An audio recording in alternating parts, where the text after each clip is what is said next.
exemplo, acho que é no papado mesmo do Papa Francisco, que teve uma grande aprovação de santos, dos novos santos. Como que você concilia a isso ainda Porque você, por exemplo, eu e o Marcelo, a gente é formado em Direito, é um eterno estudo, e o Uhum, seu também. uhum. Como conciliar com essas mudanças que vão acontecendo? Por exemplo, novos santos, às vezes você tem que estudar a vida deles para descobrir a vocação, não sei. Do que ele foi para, às vezes, tem alguém passando pela mesma situação. Digamos, até que o estudo em si da vida de santos. Foi um exemplo É, esse. não, pegando por esse exemplo, estudo de vida de santos até que não é uma coisa que eu me dedico tanto assim. Uhum. Até porque são mais de 9 mil santos canonizados pela igreja. Se eu for conhecer a história deles, eu tô Isso tudo? lascado. Mais Caraca. aproximadamente. Porque são 2 mil anos de história e tal, e o pontificado do Francisco, só abrindo um parênteses, Uhum. uma das coisas que ele fez foi simplificar um pouco esse processo. Que antigamente o processo era muito complexo, tal, e, por exemplo, comprovação de milagres, tal, tal. Nem todos os casos ele tem utilizado Esse critério. esse critério. Mas comprovação do milagre não seria o principal, porque é algo fora de É, qualquer precedente. digamos, eles colocam como sendo uma condição para confirmação. Mas se for ver, a vida de um santo não pode ser resumida em milagre que ele faz. Acho que o que torna uma pessoa santa é o estilo de vida que ela teve. E aí o que é interessante a gente pegar, por exemplo, Santa Teresa de Calcutá. Deixou o que tinha que fazer, foi trabalhar numa região extremamente pobre, com pessoas leprosas, tal, tal, e encontrava sentido naquilo lá. E as pessoas falam assim, nossa, mas você poderia ser muito mais feliz, a minha felicidade está aqui. Então é interessante isso, e é isso que faz com que a pessoa descubra a santidade, ou digamos, a igreja olha para aquela pessoa e fala, olha, ela tem traços de santidade. O que acontece é que, digamos, por essa parte do processo em si, eles pedem esta confirmação. Mas no caso do pontificado do Francisco, alguns casos nem precisou. Ele já conseguiu, olhando o estilo de vida da pessoa, então tá Uhum. falando, não, vamos declarar santa porque realmente ela traz traços fortes de santidade. Ô, Interessante. padre, pegando o gancho, né? Agora eu que vou pegar o Vamos gancho Vai dessa lá. vez. ganchaiar. É. No Antigo Testamento era uma outra forma, mas depois do Novo Testamento, com a vinda de Jesus, ele menciona assim: ninguém vai ao Pai senão através de mim. Uhum. E isso gera normalmente uma grande celeuma, que a Igreja Católica ela reconhece santos e imagens. E aí as igrejas evangélicas dizem, não, é só Jesus. Como conciliar essa passagem bíblica com essa adoção de santos? Porque, em tese, ao adotar um santo, você está adorando o santo ao invés de adorar a Deus, digamos assim. E aí Uhum. estaria, em tese, em contradição com a Bíblia. Ou não tem essa contradição, é uma falsa contradição. A gente tem que entender talvez o contexto bíblico em si. Uhum. Isso assim, nós católicos olhando o contexto bíblico, tá lá no Antigo Testamento, não adorarás nenhuma imagem, não sei o que, tal, tal, tal, que acima do céu, abaixo na terra, não sei o que, tal, tal. Porque no período do Antigo Testamento era muito forte a idolatria. Uhum. E tanto quando o povo saiu da escravidão do Egito, tal, fizeram um bezerro de ouro e começaram a adorar aquele objeto como sendo o nosso Deus que está aqui. Então é diante dessa idolatria que a Bíblia fala contra. Não farás esculturas de adoração. O que Uhum. acontece é que nós temos como imagens na igreja, elas não são esculturas de adoração. Primeiro, a vida de um santo. A gente não adora um santo. Por isso que eu falo assim, eu não estudo tanto assim vida de santos, tal, tal, porque, digamos, não é o principal da nossa vida. Lógico que falar sobre a santidade é uma coisa interessante, Uhum. mas o ser principal para nós, o humano principal, o humano divino, é Jesus Cristo. Uhum. Então, a gente, lógico, consegue contemplar Jesus na vida desses santos. Mas quando se fala, por exemplo, de imagens, sempre foi um assunto bem controverso, e justamente por causa daquela questão, o católico adora imagem. Tem católicos que adoram imagem, eles estão errados, os que agem assim. Isso a igreja já definiu em concílio, porque teve um período que começou a se destruir imagens porque colocava, não, a imagem está sendo objeto de adoração, que é a iconoclastia, que houve aí diversas crises, gerou até guerra civil, essa questão das imagens lá Caraca. no período da Idade Média. É interessante isso, porque aí a igreja fez um concílio e falou assim, olha, a imagem nunca é para ser adorada, ela é um objeto de veneração. Veneração é uma foto. Uma foto, por exemplo, da minha mãe e tal. Eu sei que não é minha mãe. Se eu rasgar a foto, eu não estou rasgando minha mãe. Mas ela é algo que me remete à figura da minha mãe. Então eu sempre guardo uma foto com carinho, porque eu sei que é algo que me remete àquela pessoa. Ah, mas se aquela foto sumir, desaparecer e tal... Tá, infelizmente isso aconteceu. É a mesma coisa com as imagens. As imagens são objetos ou símbolos que nos remetem a um ideal de vida, uma santidade ou coisas assim. Pessoas, por exemplo, uma imagem de São Francisco de Assis. Me remete a um personagem da história que optou por uma vida de simplicidade, de pobreza, e encontrou naquilo o sentido da sua vida. Então, de certa forma, eu olho para aquilo e falo, poxa, e aí, como é que está minha vida, como é que está minha história, como é que está minha amizade, intimidade com Deus? Então, a questão das imagens entra bem por esse viés. Então, pode ir, Marcelo. Desculpa. Pega o Então, gancho. há um certo equívoco, então, de uma grande maioria, não, desculpa, de uma grande quantidade de pessoas católicas, porque às vezes elas oram para um santo, né?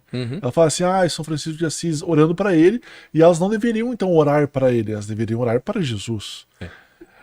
E aí elas ficam orando ou para santo ou para Virgem Maria, né? Essa oração então com intercessores, em tese está equivocado, então? Em termos, assim, intercessores não.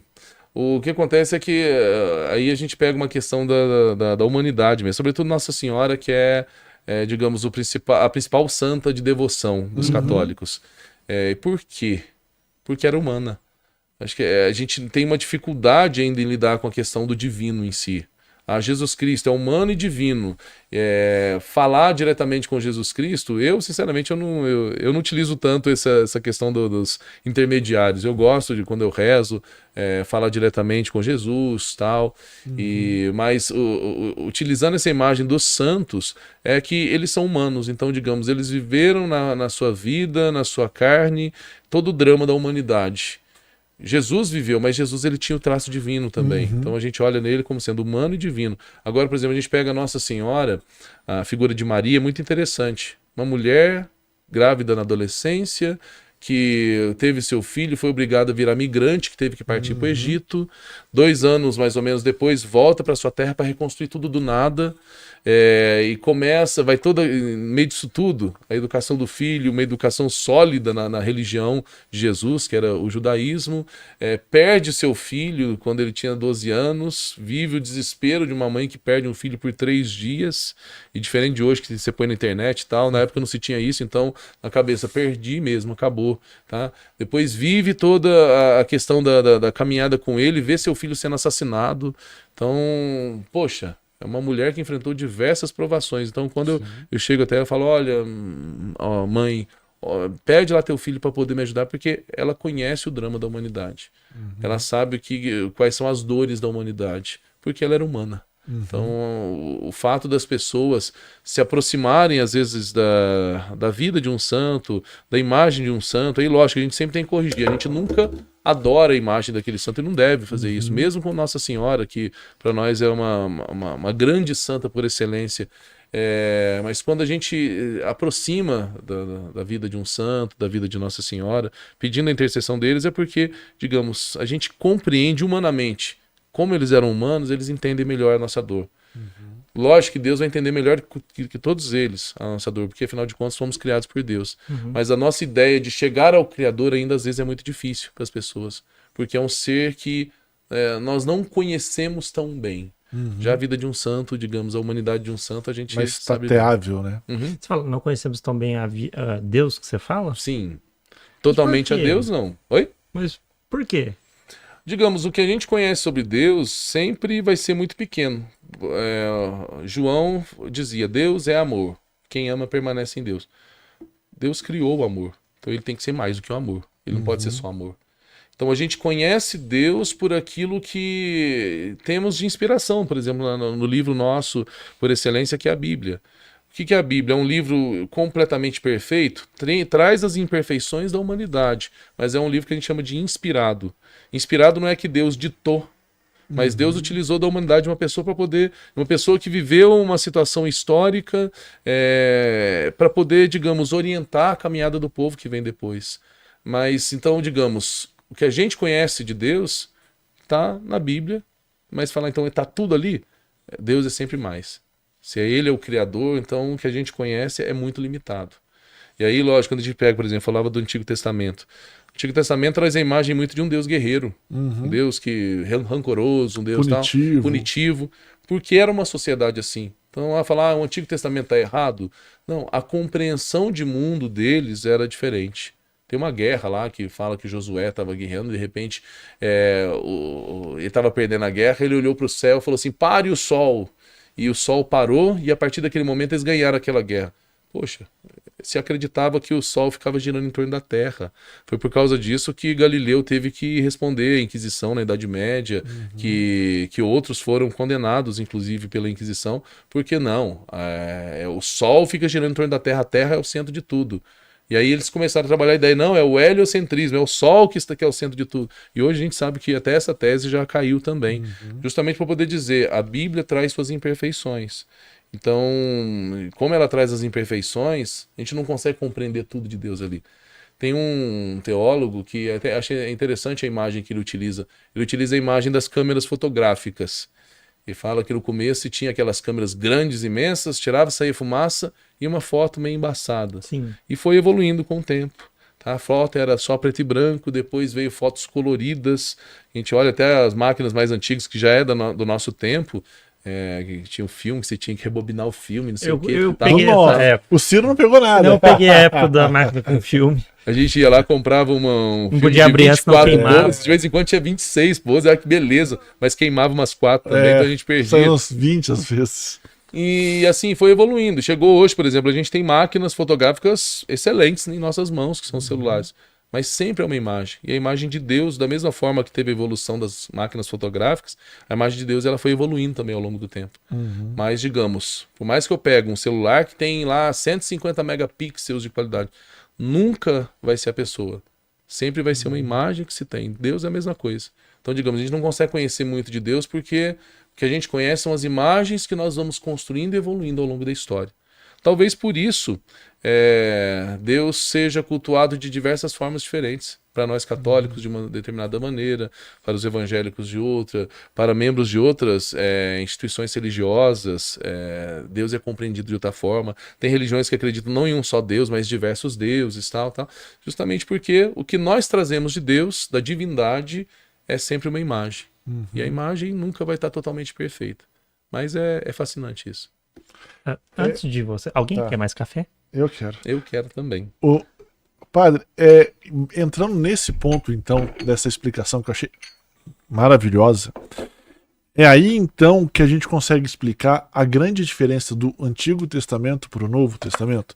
Porque, realmente, o Novo Testamento é um testamento de amor. O Antigo Testamento é um testamento em que Deus aparece sobre várias facetas, e aí sim, ele tem vários regramentos esses que Jesus aboliu, porque falou assim, ninguém consegue passar por eles se for nesse Antigo Testamento. Então eu vou fazer uma ruptura para que a gente viva o tempo da graça. Antes era o tempo da lei, agora é o tempo da graça. É isso que o senhor me explicou agora, que molda o antigo com o novo e traz... Porque senão, do contrário, a gente teria que jogar o velho fora e ficar só com o novo. Essas imagens, para a gente também falar assim, olha, peraí, essas imagens também refletem o que o Deus pensa, mas não necessariamente é isso.